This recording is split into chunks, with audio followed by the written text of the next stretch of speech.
राज्याचे आरोग्यमंत्री राजेश टोपे बोलतायत, थेट जाऊया. कमी आहेत असे 25 जिल्ह्यांमध्ये निश्चित प्रकारे शिथिलीकरण, संपूर्ण रेस्ट्रिक्शन्सचं म्हणजे निर्बंधांचं करण्याचं निर्णय झालेला आहे किंवा ते करावं अशा पद्धतीचं सकारात्मक पद्धतीची चर्चा नक्कीच झालेली आहे. आणि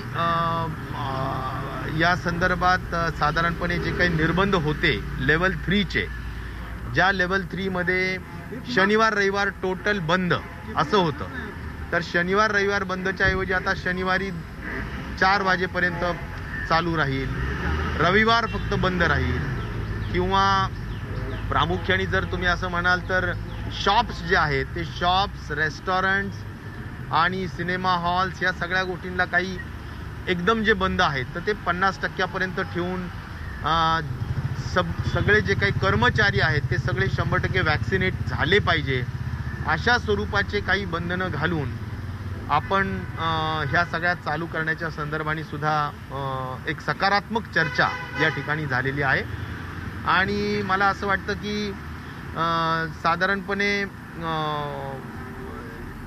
जे काही लोकल्स आणि ह्या सगळ्या संदर्भाने 2-3 प्रकारचे विचार व्यक्त करण्यात आले. काही असेही होते की बाबा काही ज्यांना 2 डोस झाले त्यांना आपण चालू करता यावं का, पण ते करायचं जर म्हटलं तर एवढं तपासणीची यंत्रणा आहे का. तर या सगळ्या संदर्भाने एकच आहे की कदाचित रेल्वेच्या संदर्भाने आणखीन रेल्वे अथॉरिटीशी पण चर्चा करून तो निर्णय माननीय मुख्यमंत्री स्तरावर घेतला जाईल. परंतु बाकीच्या 11 जिल्हे यांना लेवल 3मध्येच ठेवण्यात येईल, जे प्रामुख्याने पश्चिम महाराष्ट्रातले 5, कोकणाचे साधारण 4 म्हणजे 5 आणि 4 9, मराठवाड्यातला 1 बीड आणि उत्तर महाराष्ट्रातला 1 अहमदनगर, अशा 11 जिल्ह्यांच्या संदर्भात मात्र लेवल 3 राहील आणि बाकीच्यांना बरीचशी शिथिलीकरण निर्बंधांमध्ये निश्चित प्रकारे देण्यात येणार आहे. परंतु या सगळ्या अनुषंगाने रेल्वे अथॉरिटीजची चर्चा करून याबाबतचा निर्णय येणाऱ्या 1-2-3 दिवसामध्ये माननीय मुख्यमंत्री महोदय घेतील.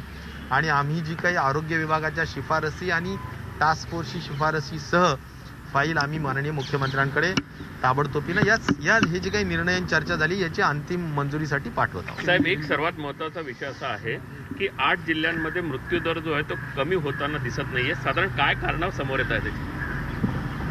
नाही, मृत्यू दराच्या बाबतीत काही ठिकाणी तर असं आहे की जे रिकन्सायलेशन व्हायला पाहिजे, कधी कधी प्रायव्हेट हॉस्पिटलचे जे मृत्यू झालेले असतात ते गव्हर्नमेंटला कळवून ते अपलोड झाले पाहिजे पोर्टलवर, ते होत नाहीत. म्हणून सुद्धा काही काही वेळेवर न कळाल्यामुळे मग ते साठलेले जे काही 1-2 महिन्याचे असतात तर ते हळूहळू 2-4 दिवस ते देत असतात. त्यामुळे सुद्धा थोडा मृत्यूदर काही जिल्ह्यांमध्ये वाढलेला दिसतो. पण एकंदर आता उपचाराची पद्धत ही स्टेबिलाइज झालेली आहे किंवा स्टँडर्डाइज झालेली आहे आणि त्यामुळे ती उपचाराची पद्धत सर्वदूर आता वापरली जाते.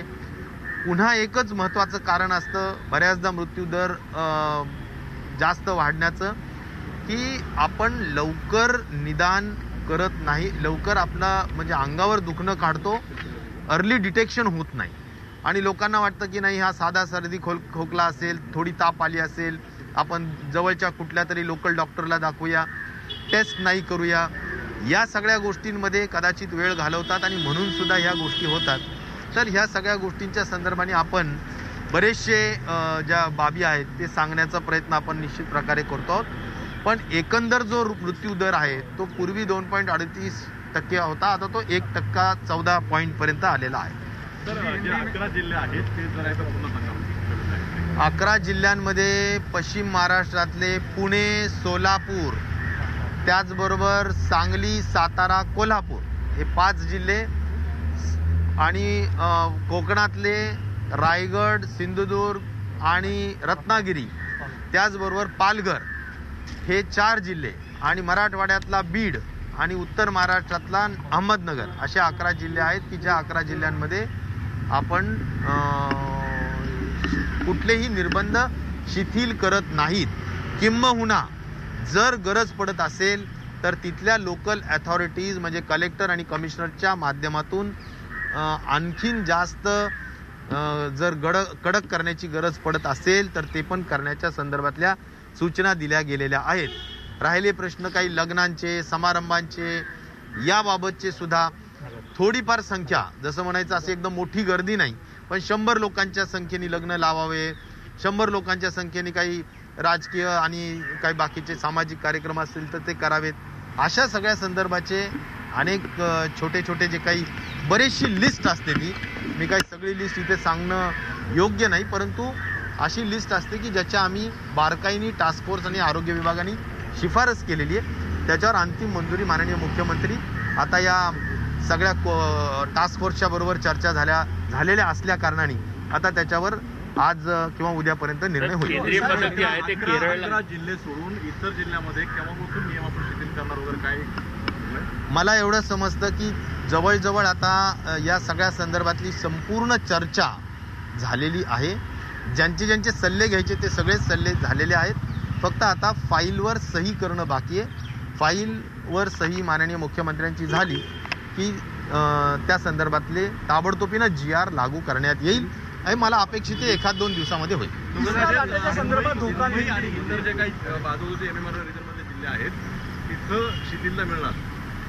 मुंबई आणि आजूबाजूचे जिल्हे, हा, जे जिल्हे 25 जिल्ह्यांमध्ये शिथिलता देण्याच्या जिल्ह्यांमध्ये आहेत, मग त्याच्यामध्ये ठाणे येऊ शकते, त्याच्यामध्ये मुंबई येऊ शकते, त्याच्यामध्ये MMRचे बाकीचा जो काही भाग असेल, जे जिल्हे असतील ते निश्चित प्रकारे येऊ शकते. साहेब, केरळमध्ये केंद्रीय पथक गेलेलं आहे. कदाचित पुन्हा लाट त्या ठिकाणी येईल का अशी भीती व्यक्त केली जाते आहे. महाराष्ट्रामध्ये काय परिस्थिती राहील साधारणतः? कारण केरळमधून दुसऱ्या लाटेची सुरुवात झाली होती आणि आता आपल्याकडे देखील आली होती. आता काय परिस्थिती राहील? केरळमध्ये जी संख्या वाढते ही नक्कीच थोडी चिंता वाढवणारा विषय आहे आणि त्यामुळे आपल्याला एकच आहे की तिसऱ्या लाट कधी येईल, काय येईल, ह्यापेक्षा आपण तिसऱ्या लाटेला तयार राहावं या दृष्टिकोनातून आपली जी काही प्रिपेअर्डनेस आहे ते आपण करतो आहोत. मी या अगोदरही बऱ्याचदा सांगितलेलं आहे की आपण कुठल्याही परिस्थितीत ऑक्सिजनच्या बाबतीत स्वयंपूर्णता आणण्याच्या दृष्टिकोनातूनचे सर्व पावलं टाकलेले आहेत किंवा उचललेले आहेत. म्हणजे ज्याच्यामध्ये PSNच्या जवळजवळ 450च्या वर आपण ऑक्सिजन जनरेशन प्लॅन्ट्स आपण ऑर्डर्स केलेले आहेत. इंडस्ट्री विभागाच्या वतीनं नवीन ऑक्सिजन निर्माण करण्याच्या दृष्टिकोनातून इन्सेंटिव्ह देऊन एक धोरण करण्यात आलेलं आहे. त्याचबरोबर पीडियाट्रिक्सच्या अनुषंगाने जसं इंडोनेशियामध्ये काही लहान बालकं मृत्यू झाल्याचं एक आलेलं आहे, त्या कारणाने आपण पीडियाट्रिक्सच्या संदर्भात व्हेंटिलेटर्स असतील आणि या जे काही अधिवेशन झालं या अधिवेशनामध्ये सुद्धा आपण लागत असणारे निधी त्याची मंजुरी घेण्याचं काम सुद्धा विधानमंडळाकडून केलेलं आहे. मला असं वाटतं की बेड्स वाढवणं किंवा डॉक्टर्सला संपूर्ण जिल्ह्यामध्ये पीडियाट्रिक्सच्या डॉक्टर्सला ट्रेनिंग देणं आणि त्याचबरोबर या त्यांच्या औषधा संदर्भातली निर्णय घेणे, सगळ्या गोष्टी आपण तयार करून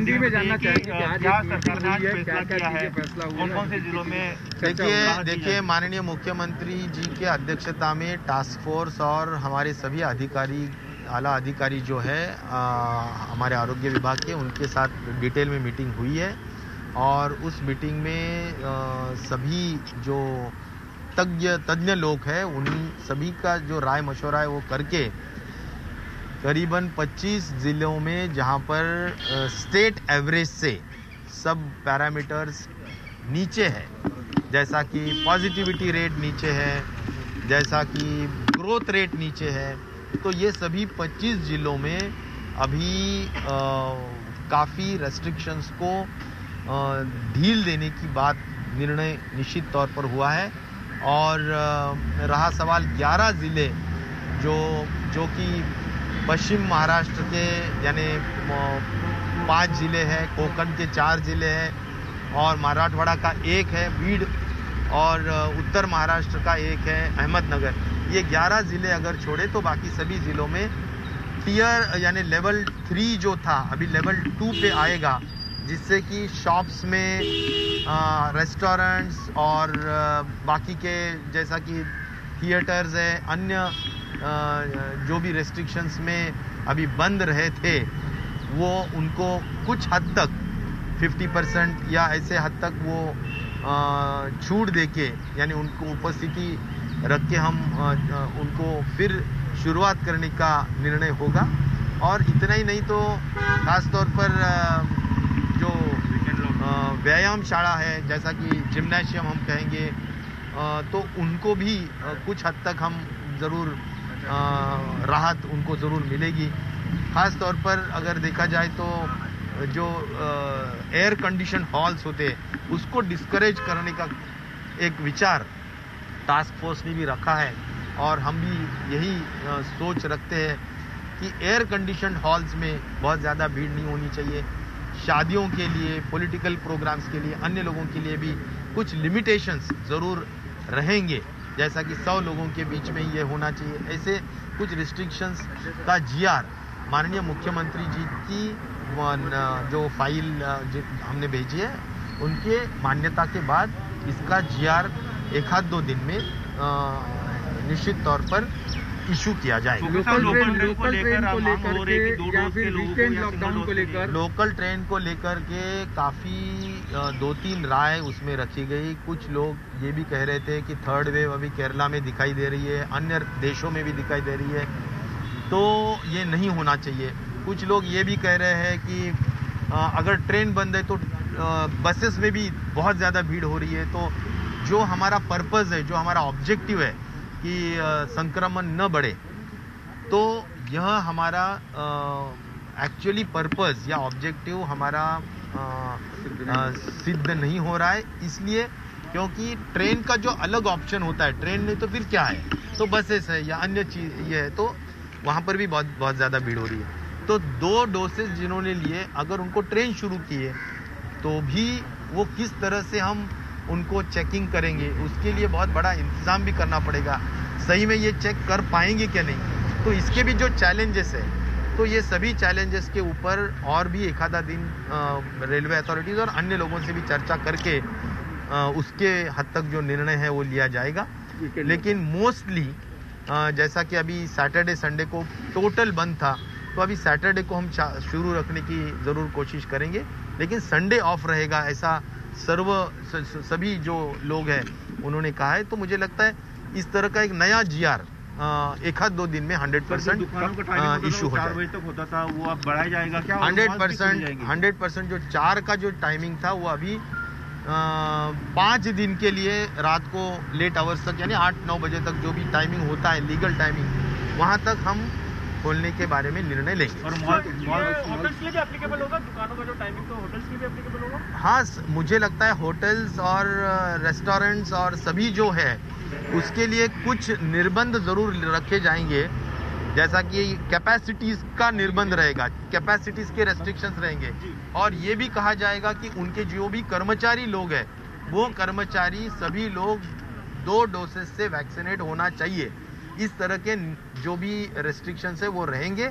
लेकिन ज़्यादातर अभी कई ऐसे डिस्ट्रिक्ट है कि जहाँ पर 2-4-5 इस तरह के केसेस आते हैं, तो वहाँ पर 3 लेवल का जो हमारा रेस्ट्रिक्शंस है वो बहुत ही ज़्यादा लोगों में एक तरह का, जैसा कि बिजनेस और छोटे लोगों के लिए भी, छोटे जो बिजनेसमैन है उनके लिए भी बहुत ही हानिकारक लग रहा है।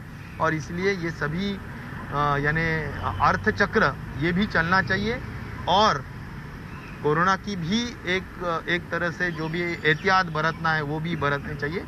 दोनों का मद्देनजर रखते हुए यह डिसीजन लिए जा रहे हैं। मॉल्स और मंदिर 2 चीजें ऐसी हैं जिनको लेकर के भी लोग लगातार उस पर बातचीत कर रहे हैं। इस पर सरकार, मुझे लगता है कि कुछ हद तक जैसा मॉल्स हो या मंदिर हो, वहाँ पर भी भीड़ न होना चाहिए। इसी तरह के अभी जो डिटेलिंग है वो डिटेलिंग जीआर में 2 दिन के भीतर हमारे को इश्यू करने के बाद दिखाई देगी। आलेले आहे 15 दिवसामध्ये 20 वर्षाखालील जे काही बालकं आहेत, जवळपास 15,000 बालकं कोरोनाबाधित झालेली आहेत। कुठे? राज्यभरामध्ये। सोलापूर जिल्ह्यामध्ये मला काय कळलं? सोलापूर जिल्ह्यात लहान मुलांमध्ये संसर्ग मला असं वाटतं की कोविडच्या इन जनरल परिस्थितीमध्ये लहान मुलांमध्ये 10% काही 8, काही 7, काही 10% निश्चित प्रकारे बालकांमध्ये सुद्धा इन्फेक्शन पाहायला मिळालं, परंतु त्या ठिकाणी सिव्हिअरिटी नव्हती आणि मृत्यूचं प्रमाण अत्यंत नगण्य होतं। तर मला वाटतं की इन्फेक्शन होतं, परंतु त्याची सिव्हिअरिटी राहत नाही, एवढं मात्र नक्की आहे. त्याची काळजी घेण्याच्या दृष्टिकोनातून तिसऱ्या वेव्हच्या अनुषंगाने आपण भरपूर काळजी घेत आहोत. लसीकरण पूर्ण आता ठप्प झालेलं आहे, केंद्राकडून लसीचा पुरवठा होत नाहीये, या संदर्भामध्ये का बैठकीत चर्चा झाली? लसीकरणाच्या बाबतीत मी पुन्हा एवढंच सांगेल की लसीकरण हे एकमेव कोविड अप्रोप्रिएट बिहेवियरच्या नंतर जर काही महत्त्वाचं असेल तर ते आहे लसीकरण. आणि त्यामुळे लसीकरणानेच आपल्याला हर्ड इम्युनिटी प्राप्त करता येईल, प्रतिकारशक्ती, सामूहिक प्रतिकारशक्ती निर्माण करता येईल. आणि ती आजच्या काळाची, वेळेची महत्त्वाची गरज आहे. आणि म्हणून या संदर्भात आम्ही खूप आग्रही आहोत की लसीकरणाला गती मिळायला पाहिजे. आणि ती लसीकरणाला गती घेण्यासाठी आम्ही वारंवार केंद्राला विनंती करतो आहोत. इथलेही आमचे जे विपक्षी अध्यक्ष आहेत त्यांनाही आम्ही विनंती करतो आहोत की आपण आम्हाला घेऊन चला आणि त्या ठिकाणी डेट घेऊन कुठल्याही परिस्थितीत या संपूर्ण लसीकरणाला गती देण्याचं काम आपण निश्चित प्रकारे करावं. छत्रपतींचा विचार म्हणजे